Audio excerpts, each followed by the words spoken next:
The movie begins in a desert with two local men on a quest to find a mythical cursed box. The younger man is anxious and asks the elder man many questions. Eventually, the elder man leads him to a specific spot and instructs him to dig.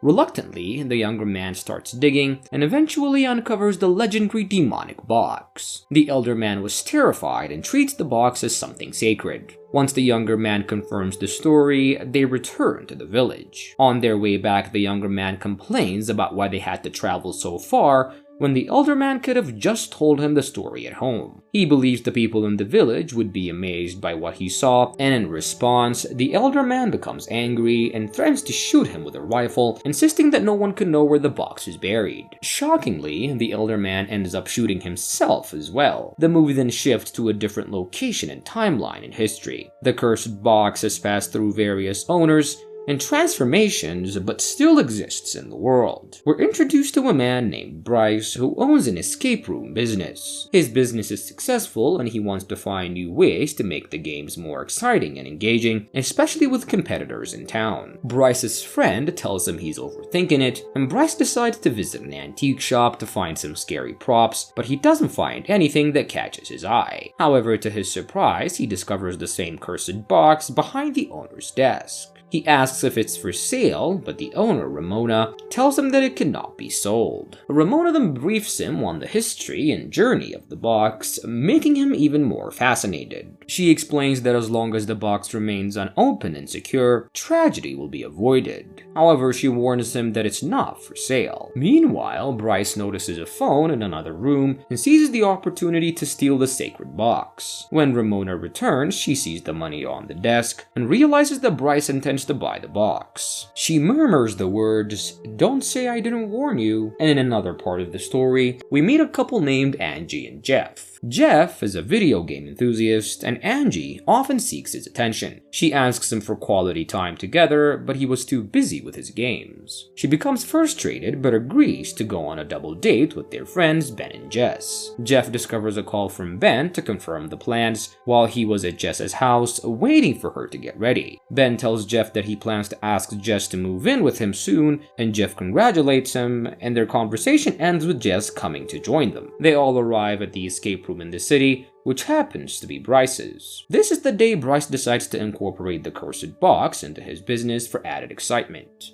Bryce warmly welcomes the group, while Molly prepares the room. This season's escape room includes an actor named RJ, and Molly informs him that the customers have arrived, and RJ prepares himself for the role, while Bryce briefs the groups on the rules and gives them 55 minutes to escape the room. The group was excited and sees it as a bonding experience, unaware that things will soon take a dark turn. They enter the escape room, and Bryce goes to the office to monitor their progress through the hidden cameras, and inside the room the couples chat, joke around, and explore the surroundings. Jess was particularly excited, while Jeff, being knowledgeable about puzzles and horror, takes the lead. They come across a voice recorder that provides a brief history of their mission, which involves escaping from a killer named Doyle. The couple searches for clues in the drawers and shelves, but not fully focused on the game, they find nothing. They flirt with each other, and Jeff, the only one putting in effort, encounters RJ, who was chained and wearing a mask. RJ's role is to remain still until they start to find clues. Jeff, while searching for clues, discovers an antique box, but at that moment, RJ was possessed by the legendary demon. The group finally finds an eraser with clues on it and tries to figure out how to use it to escape. They notice that the door has a lock and they use it to find the combination code, and Jeff finds another clue inside a mug, 2 golden coins, and Ben realizes that one of the drawers is missing a handle, and meanwhile, Bryce panics outside the room when he notices that the camera feed has been disrupted. Back in the room some seconds later, Jeff notices the man was getting closer, and the chains were elongating every once in a while. He didn't want to tell the friends, but they also noticed that he got closer, so Jeff makes up another friend told him something like this would happen often in escape rooms. They too didn't take it seriously, but Jeff definitely knows the actors aren't supposed to change their posing. He even adds and tells them that every 5 minutes or so, the cog releases some chain and the actor will get closer and closer until they manage to escape the room in time. By now they've used almost half of their time, and to their luck, they again find the key that helps them solve the puzzle and escape. The key opens a safe box, and inside the group finds a big rusty scissor. Jeff takes it in his hand, and the group feels closer to completing the game. While looking elsewhere, Jeff finds a box to open with the scissors, and while he proceeds to unbox it, he notices how RJ's position has changed and is now facing him downward. He ignores him and he finds the drawer handle inside the box, but when Jeff turns around to his friends to hand them the handle, the chained RJ approaches and stabs him from behind. Jess starts to scream and his girlfriend Angie freezes in shock. Nobody has expected this and they have entered the wrong turn just now. The killer doesn't stop there and he continues to stab Jeff multiple times in front until the cog stops releasing the chains on his waist. Ben manages to pull Jeff's lifeless body apart and the girl continues to scream in terror. The trio then start to scream for help from outside, but their voices are left unheard as the room was soundproof. Ben was now responsible for both the women and himself, and he notices how much time was left on the clock. Meanwhile, outside, Bryce continues to freak out, and he also informs Molly that he lost the cameras in the room. She tells him to excuse the game and fix the signals, but he insists it will ruin the experience for the group. He knows that something was wrong inside the room, but he definitely was not losing or risking the bad reviews he will get from the customers. Back in the room, Angie has woken up from paralysis of terror and is now screaming. Ben tries to calm her down and tells her that this is not the time for grief and they will have to escape this killer or else they will be history in this confined room. He then asks her for her phone and tries to call for help. However, he couldn't get any signal. As he couldn't calm down, his girlfriend approached and confronted him, but again, the cog releases the killer's chain, and he is able to get closer to the three. He scares them by showing them the scissors, implying that it's his turn to move. Ben pulls Jess to the corner where RJ couldn't reach them, and a thought sparked in him that they must continue to play to stay alive, so he starts by taking the drawer handle and opening it. They find another metal box, and it requires 4 coins to be inserted inside. However, they could only remember the 2 coins Jeff found,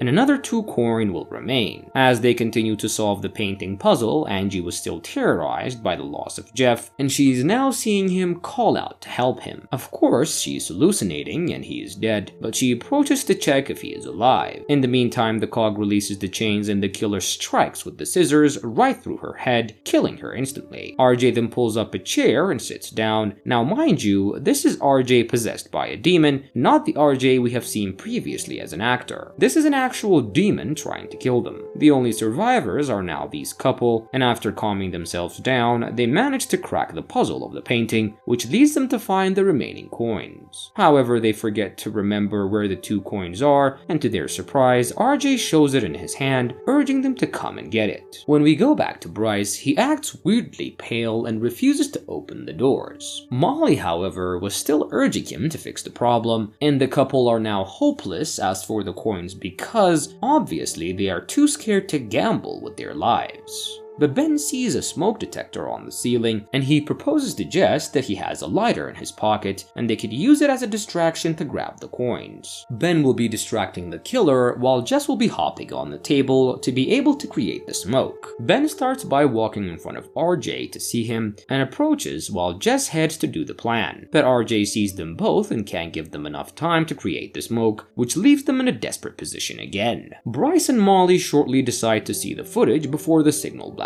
out.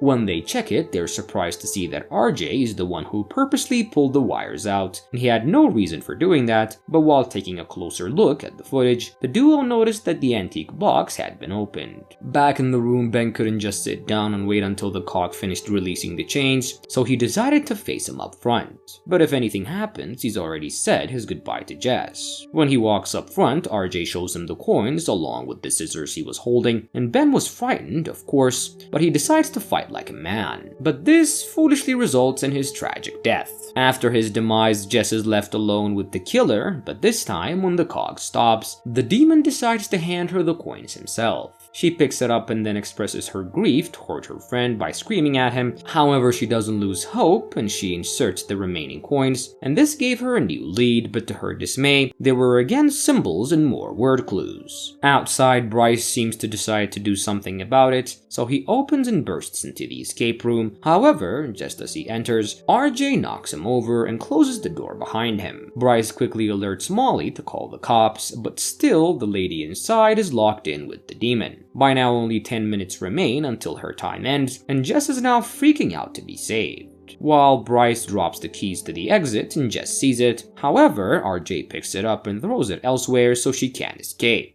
When she sees this, she gets even braver and tells herself to live, and despite the terrifying cog that is releasing the chains every 5 minutes, Jess comes across the usage of the eraser they found earlier, and she tries to erase the words on the clues she found, and to her luck, it leads her to the final puzzle, another exit out of the room. However, it was still coded with more triangle shapes, and she still has to face the demon to pass through the exit.